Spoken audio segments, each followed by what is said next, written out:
안녕하세요. 예정대로였다면 다가오는 5월에 결혼식을 올렸을 20대 후반의 여자입니다. 2년을 만난 남자친구하고 한참 결혼 준비 다 해놓고 파혼을 하게 되었네요. 그래서 이렇게 제 이야기를 한번 해보려고 찾아왔습니다. 파혼을 했지만 후회가 남지는 않아요. 저희 어머니가 살아계셨다면 아마 잘했다고 칭찬을 해주셨을 겁니다. 저희 어머니께서 저 어릴 적의 병으로 일찍 세상을 떠나셨거든요. 제가 맨 처음 결혼 이야기를 꺼냈을 때 저희 아버지는 엄마 없이도 이렇게 훌륭하게 잘 자라줘서 고맙다며 눈물까지 보이셨어요. 그런데 이렇게 파혼하게 된 게 죄송할 따름이긴 합니다. 저는 대학교 졸업 후에 곧바로 취직을 했고 그 뒤로 독립해서 쭉 혼자 살아왔어요. 결혼 준비를 하던 남자친구도 저와 마찬가지로 계약직이긴 하지만 괜찮은 조건으로 일을 하는 직장인이었고 회사 가까운 곳에서 혼자 자취를 하고 있었습니다. 다른 커플들처럼 연애하다 보니 자연스럽게 결혼 이야기가 나오게 된 케이스였어요. 결혼 이야기 나오고 서로 경제적인 상황에 대해 오픈했을 때 남자친구가 모아놓은 돈이 저랑 액수가 비슷하다는 걸 알게 되었습니다. 제가 모아놓은 돈이 당시 5천만 원 조금 넘는 정도였거든요. 직장 생활을 했던 횟수만 따져봐도 남자친구가 저보다 3년을 더 일했는데 액수가 똑같다는 건 조금 실망스럽긴 했어요. 계약직이긴 해도 연봉이 저보다 높기까지 했었으니 말이죠. 그래도 뭐 반반 결혼들 많이 한다는데 제가 좋다 싫다 정할 이유나 있나 싶었습니다. 이러나 저러나 반반 결혼하는 거고 돈이야 지금 모아놓은 돈보다 앞으로 둘이 결혼해서 모아나갈 돈이 더 중요한 거 아니냐는 생각이었죠. 그리고 하루라도 빨리 결혼을 하면 그만큼 더 돈을 잘 모을 수 있다는 생각이었어요. 그러니 네 손에 내 손에 따질 것 없다고 생각을 하고 그 시간에 결혼 전에 한 푼이라도 더 아낄 수 있는 방법이 있나 없나 연구해보는 게 더 중요하다고 싶었습니다. 양가의 지원을 받을 수 있다면 그건 그거대로 좋고 못 받아도 둘이서 알콩달콩 잘 살면 되겠다 싶었어요. 저희 부모님도 집안에 도움 하나 없이 무일푼으로 시작해서 자리 잡고 다 하셨다는데요, 뭐. 저희 부모님도 하셨던 건데 저라고 못하겠나 하는 용기도 생겼었습니다. 결혼식 날짜까지는 한참 멀었지만 저희는 일단 신혼집을 먼저 구해 살림부터 합치기로 했어요. 저도 그렇고 남자친구도 그렇고 독립해서 살고 있던 원룸, 자취방 계약이 비슷한 시기에 끝나는 상황이었거든요. 어차피 결혼하면 한 집에 살게 될 텐데 미리미리 알아보고 괜찮은 매물이 있으면 미리 구해서 들어가 살아도 되겠다는 생각으로 집을 알아보기 시작했습니다. 그러다가 정말 좋은 조건의 매물을 우연찮게 하나 찾을 수 있었어요. 지어진 지 진짜 오래된 엘리베이터도 없는 5층짜리 구축 아파트이긴 했지만 위치적으로나 뭘로 보나 저희 예산으로 이만한 곳이 없었어요. 전 집주인분이 새로 계약한 아파트에 입주를 해야 하는 상황인데 살고 있던 집이 나가질 않고 있던 상황이었던 거죠. 그래서 가격 또한 주변 시세에 비해 확실히 메리트가 있는 가격이었어요. 남자친구가 일 때문에 시간을 내지 못해 저 혼자 먼저 그 집을 보고 왔는데 집이 워낙 안 나가서 수리해놓으면 잘 나간다는 이야기를 어디서 들어서 집주인분이 자기 돈 들여서 수리도 싹 다 해놓았더라고요. 집도 남향이라 햇살도 잘 들어오는 구조였고요. 대로변이 가까워서 주변 치안도 괜찮아 보였고 조금 오래되었다는 것 빼고는 신혼집으로 더할 나위 없이 좋아 보였습니다. 전 집주인분이 자기도 상황이 급박한 터라 지금 계약하고 잔금도 빨리 치러주면 도배랑 장판까지 싹 자비를 들여서 해주겠다 하는 바람에 저도 모르게 남자친구한테 의견을 물어보지도 않고 그날 곧바로 계약금을 걸어버렸어요. 집주인분께 가능하면 그날의 남자친구와 함께 다시 한번 방문해도 되냐고 양해를 구했습니다. 남자친구 퇴근하는 시간 맞춰서 이쪽으로 오라고 불러내 집 구경을 같이 한 번 더 했어요. 남자친구도 집을 정말 마음에 들어하는 눈치였어요. 저 혼자 결정에 계약금을 걸어버린 걸 가지고 기분 나빠하지 않을까 걱정도 되었는데 남자친구가 오히려 저보다 더 마음에 들어하는 것 같아 참 다행이라고 생각했어요.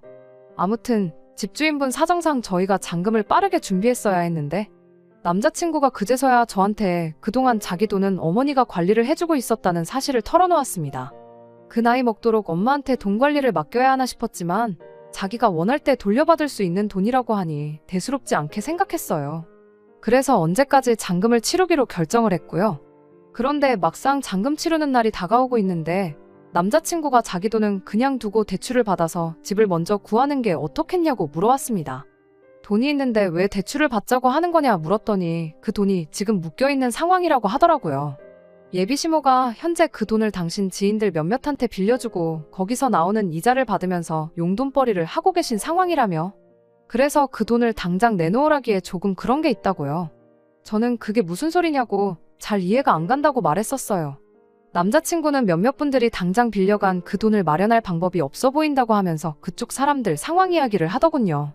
신용 확실한 사람들이고 못 받을 돈은 아니니 걱정하지 말라고 그러길래 제가 이해력이 딸려서 왜 그러는지 물어봤겠냐고.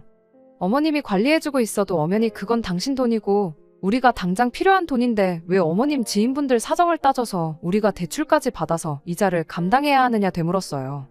남자친구는 그래도 어머니가 그걸로 용돈도 벌고 하시는데 한 번에 그 돈을 돌려달라고 하기도 좀 그렇지 않냐며 사정 좀 봐달라는 거예요. 이자도 이자지만 뭐 남자친구 말대로 그 돈을 빠른 시일 내로 돌려받는다고 한들 대출 일찍 갚으면 중도상환 수수료도 내야 하잖아요. 그런 손해를 떠안으면서까지 남의 사정을 봐줄 이유가 전혀 없는 거 아니냐고 다시 물었더니 남자친구는 일이 이렇게 꼬인 건 미안한데 너한테는 아직 우리 엄마가 남이냐고 하면서 그 말이 서운하다고 하더라고요. 그렇다고 계약금까지 걸어놓은 상황에 또 위약금까지 물어내기도 그렇고 정말 그 집이 마음에 드는 데다가 조건도 좋았으니 고민이었어요. 다행히 이 상황을 알게 되신 저희 아버지께서 노후자금을 가지고 잔금을 대신 치러주셨습니다. 그렇게 하면 대출까지 받을 필요는 없었으니까요. 잔금 치르면서 도배 끝나고 나서 저도 딱 제 원룸 계약이 끝난 덕분에 곧바로 그 집에 들어가서 먼저 살게 되었어요. 저희 아버지께서 자는 것만큼은 편한 데서 자야 한다고 침대를 하나 사주셨고요. 집 사는데 돈을 전부 다 써버린 관계로 잔금을 먼저 치르면서 남자친구한테는 한 달 내로 어머님한테 말씀드려서 그 돈을 받아오라고 했습니다. 남자친구는 여전히 서운한 듯 보였지만 한 달이면 충분히 정리될 것 같다고 괜히 일만 들어서 미안하다고 저한테 진심으로 사과를 해왔고요. 그런데 또 막상 거기서 한 달 반이 더 지났는데 남자친구는 돈의 디귿자도 꺼내지 않았어요. 먼저 말을 해주겠지 하고 기다렸다간 평생 가도 대답 한번 시원하게 못 들을 것 같아 제가 그냥 단도직입적으로 물어봤습니다. 남자친구는 대충 날씨가 좋다느니 하는 얼토당토하는 화제로 말을 돌리려고 했고요. 딱 봐도 어머님한테 말도 못 꺼냈구나 싶어서 이대로는 안 되겠다고 내가 어머님하고 직접 단판을 지어야겠다고 했어요.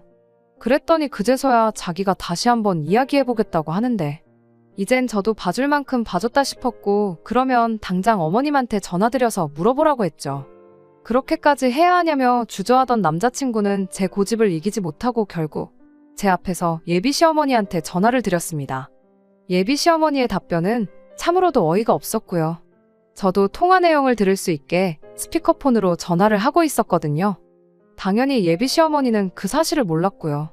돈은 언제쯤 준비되냐는 남자친구의 물음에 예비 시모는 다짜고짜 화부터 내기 시작했어요. 잔금도 다 치렀다면서 대체 그 돈이 급하게 필요한 이유가 뭐냐면서 말이죠. 남자친구가 제가 옆에서 다 듣고 있다는 사실을 말해주고 싶어하는 표정이긴 했지만 제 눈치를 보느냐고 말해주지는 못하고 그래도 주기로 한 돈인데 빚지고 있는 기분이라 빨리 주고 싶다는 식으로 말을 이어갔어요. 예비 시어머니는 그 말에도 그쪽 집 노후자금으로 내줬다고 하지 않았냐, 그 또한 당장 필요한 돈도 아니지 않느냐면서 아버지라는 사람이 설마 그 딸한테 이자라도 받겠냐 하면서 최대한 그 돈을 당신이 가지고 있겠다고 나오더라고요. 막말에 가까운 예비시모 발언이 썩 유쾌하게 들리지는 않았습니다. 하마터면 제가 말 다 했냐고 따져 물을 뻔했으니까요.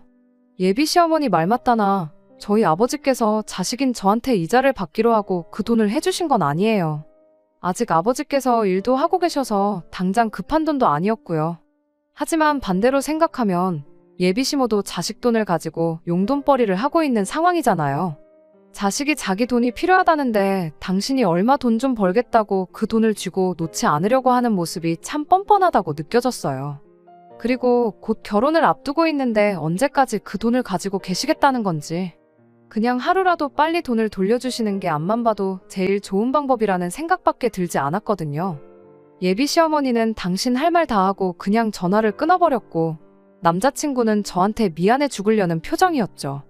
안 되겠다고 제가 직접 어머님하고 통화를 해보겠다고 했는데 남자친구가 제발 그것만은 참아달라고 저를 말렸습니다. 자기 어머니가 성격이 좀 괴팍한 게 있어서 한번 척지면 어지간해서는 풀지 않고 영원히 등 돌리고 지내는 분이시라며 곧 결혼 앞두고 있는데 돈 문제로 그렇게 다투면 우리 앞에 파혼 말고 기다리는 게 뭐가 있겠냐 하더라고요. 급한 대로 남자친구가 자취방 계약이 끝나면서 돌려받은 보증금으로 아버지한테 돈을 일부 갚았고 그 돈은 꼭 저희 결혼식 올리기 전까지 해서 갚아주겠다고 약속을 했습니다. 남자친구도 자취방 계약이 끝나면서 그 집에 들어와 살기 시작했어요. 결혼식 날짜를 최대한 늦게 잡은 건 이제 집은 생겼으니 혼수 등등 결혼식 비용 전반적인 걸 모으기 위함이었습니다. 당장 필요한 가전들은 중고시장에 올라온 저렴한 것들을 사오거나 마트에서 파는 제일 저렴한 물건들로 채워놓았고요. 14평의 방 2개짜리 집이었기에 일단 결혼식을 올리기 전까지는 각방을 쓰기로 했어요. 혼전동거에 대해서 주변에서 말이 많긴 했지만 예비 시어머니도 저희 아버지도 그 부분에 대해서는 크게 신경을 쓰지 않으셨어요. 오히려 먼저 같이 살아보는 게 좋다고 하셨고, 이렇게 된 지금 아무리 생각해봐도 같이 한 집에 잠깐 살았던 게 정말 잘 내린 결정이라고 생각합니다. 살림을 합치고부터 예비 시어머니는 당연한 듯 저희 집에 찾아오기 시작했어요. 몇 번 다녀간 뒤부터는 아예 집 비밀번호를 알려달라고 대놓고 물어오더군요. 말로는 제가 어머니가 없으니까 당신이 제 어머니 같은 사람이 되어주고 싶어서 그런다고 하더군요. 이따금씩 아들 집에 들러서 저녁 식사도 같이 하고 그러면 얼마나 좋냐고요. 일하느라 바쁜 저희들 대신에 회사에 있을 시간에 들러서 우렁각시 마냥 집안일도 해주고 그러고 싶으시다는 거예요. 솔직히 그런 말들이 하나도 감동적이지 않았고 와닿는 것도 없었어요.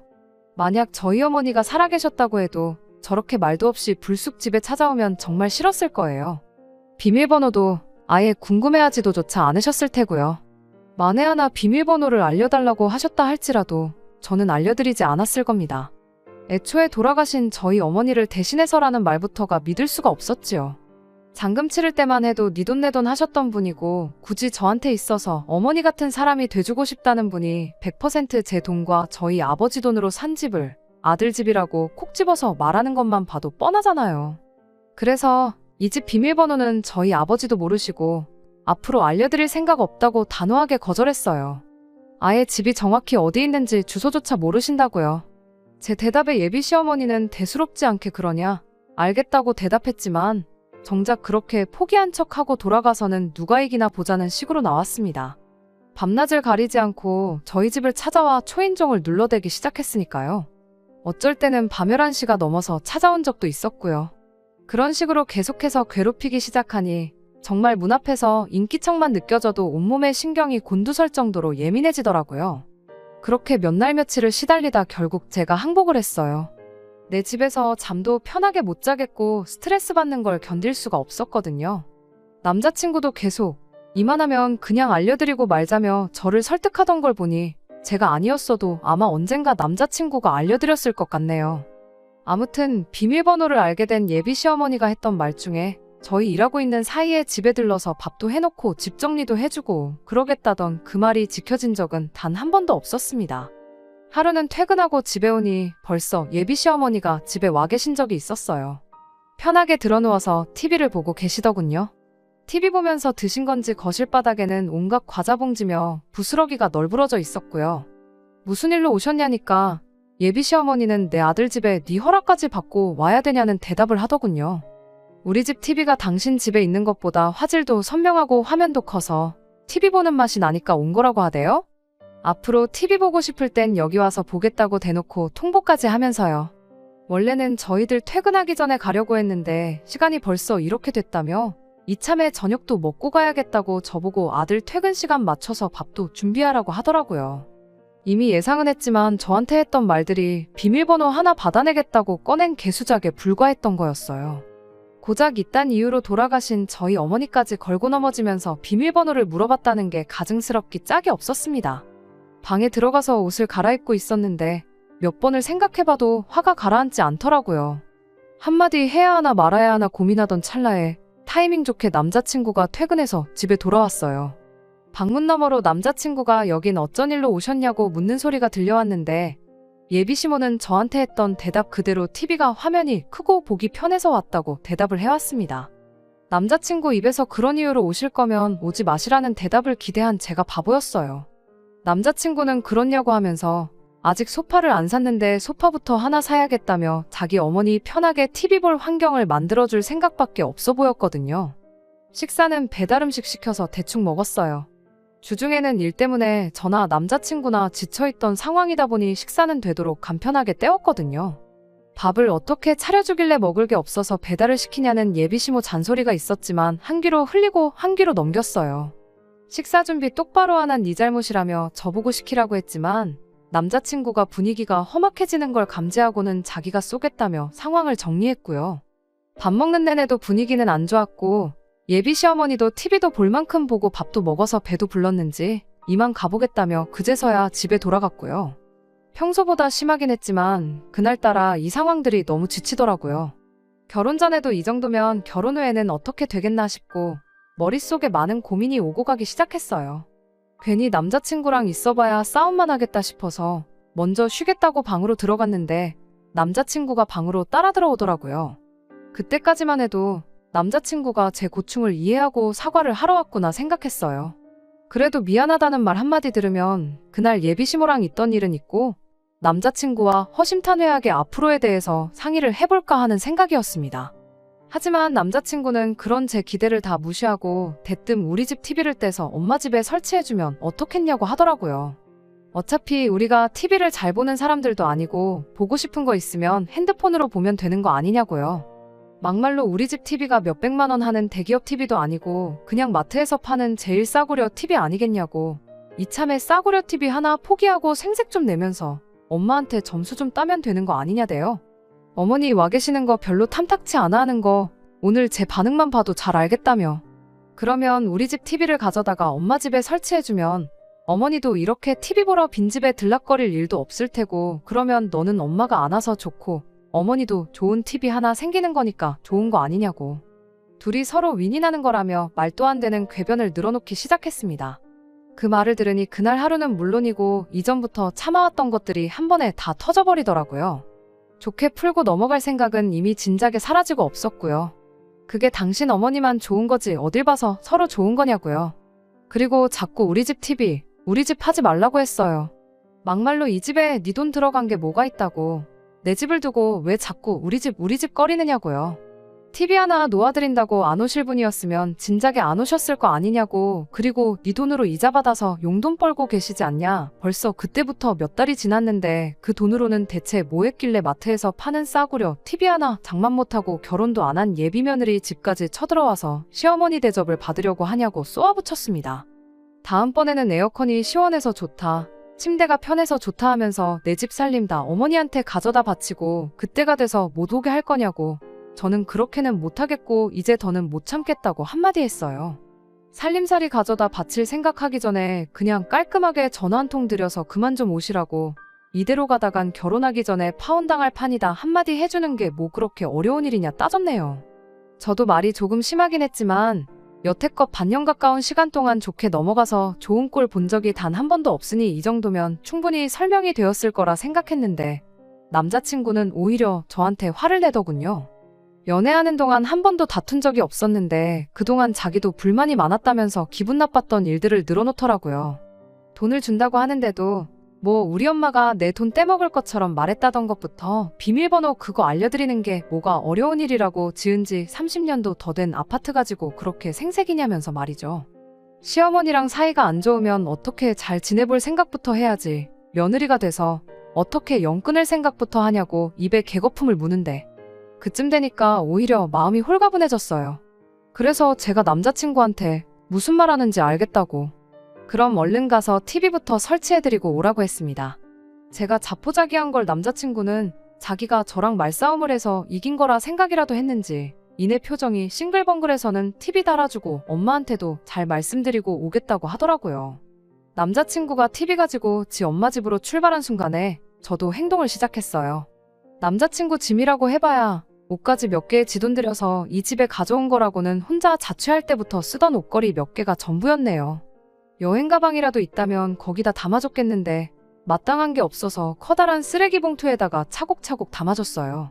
현관문 밖에다 내놓으면서 이것도 가지고 가라고 대문짝만하게 써놓고 집 비밀번호도 바꿔버렸습니다. 아니나 다를까 몇 시간 지나니까 남자친구가 집으로 돌아왔어요. 밖에 놓여있는 쓰레기 봉투를 봤는지 비밀번호를 두들기기 시작하더라고요. 진작에 바꿔놓았는데 문이 열릴 리가 없었죠. 이제 이 집 근처에 얼씬도 할 일이 없는데 이웃들한테 그런 모습 들키면 쪽팔릴 것 같다는 생각이라도 한 건지 문 앞에서 모기만한 목소리로 문 좀 열어보라고 왜 그러냐고 대화 좀 하자고 빌기 시작하대요. 저는 문 앞에 서서 앞으로 볼 일 없으니까 경찰 부르기 전에 썩 꺼지라고 했죠. 혹시나 큰 소리라도 나서 늦은 시간에 이웃들한테 민폐를 끼칠 수도 있으니까 대꾸 정도는 해줬어요. 경찰 부른다는 소리에 놀라기라도 했는지 이내 바깥이 조용해졌어요. 한참 더 지나서 살짝 문 열어보니 쓰레기 봉투에 담아놓은 자기 짐도 챙겨서 사라졌더라고요. 이제 두 다리 뻗고 자면 되겠다 싶어서 방으로 돌아왔어요. 머릿속은 복잡했지만 마음 하나만큼은 후련했어요. 그런데 벼랑간 문을 두들기는 소리가 나더라고요. 남자친구 성격에 그 정도 깡은 없을 것 같고 보나마나 집에 가서 엄마한테 일러 바치고 엄마 모시고 집에 다시 쳐들어왔구나 하는 생각이 들었어요. 아니나 다를까 예비시모 목소리가 우렁차게 들리더라고요. 이젠 진짜 이웃들한테 민폐가 되겠다 싶어서 하는 수 없이 문 열어주고 집 안으로 들어오게 해줬습니다. 예비시모는 들어오자마자 다짜고짜 제 머리채부터 잡으려고 하더라고요. 가뿐하게 피해주고 이게 뭐하는 짓이냐고, 진짜 경찰을 불러야 정신 차릴 거냐고 한마디 더 해줬어요. 집에 들어오게 해준 것도 괜히 이웃들 피해가게 하기 싫어서 문 열어준 거니까 뭐 대화로 풀어볼 생각일랑 그런 착각 같은 거 하지 말라고 했습니다. 파혼하겠다는 거야 지금 상황만 봐도 충분히 알았을 테니 그만하고 내 집에 나가주시라 한마디 해줬죠. 예비 시어머니는 내 아들 집에 들어왔는데 경찰은 무슨 경찰이냐며 큰 소리를 치기 시작했어요. 경찰 한번 불러보라고, 며느리가 시어머니한테 이렇게 하고 있으면 경찰도 너부터 잡아가지 나를 잡아가겠냐며 고래고래 소리를 치길래 아직도 정신 못 차리고 아들 집 타령을 하고 있냐고 한마디 해줬습니다. 이 집에 당신 아들 돈 들어간 게 뭐가 있다고 내 집을 자꾸 아들 집이라고 하느냐고, 아주 엄마랑 아들이랑 똑같다고 힘껏 비웃어주니 예비시모가 부들거리면서 다시 제 머리채를 잡으려고 달려들더라고요. 옆으로 살짝 피했더니 자기 힘을 못 이겨서 그대로 바닥에 고꾸라지는데 그제서야 남자친구도 저보고 이게 뭐하는 짓이냐며 소리를 치대요? 뭐하는 짓이긴 뭐하는 짓이겠냐고 당장 니네 엄마 데리고 내 집에서 나가라고 소리쳤어요. TV 가져간 건 네 잘난 자취방 빼서 가져온 보증금에 몇 달 이 집에서 살았던 거 월세 낸 거라고 생각하고 그만 꺼지라고 남자친구에게도 한마디 해줬어요. 바닥에 고꾸라져 있던 예비시모가 일어나서 다시 또 제 머리채를 잡길래 저도 에라 모르겠다 싶어서 그 길로 예비시모 머리채를 붙잡아 버렸습니다. 힘으로 하면 누가 무서워할 줄 알았나 봐요. 남자친구가 아연실색해서는 자기 엄마 뜯어말리고 이대로 있다가는 더 험한 꼴 당하겠다 싶었는지 나중에 다시 이야기하자고 하고는 그제서야 내 집에서 나갔어요. 그 뒤로 남자친구한테서 몇 번 연락이 오긴 했지만 싹 다 무시해버렸어요. 답답했는지 저한테 문자를 다 보냈는데 이제 와서 다 늦었다는 것도 모르는지 잘하겠다. 어머니는 우리 집 근처에도 못 오게 하겠다는 후회만 섞인 반성문을 써서 보냈더라고요.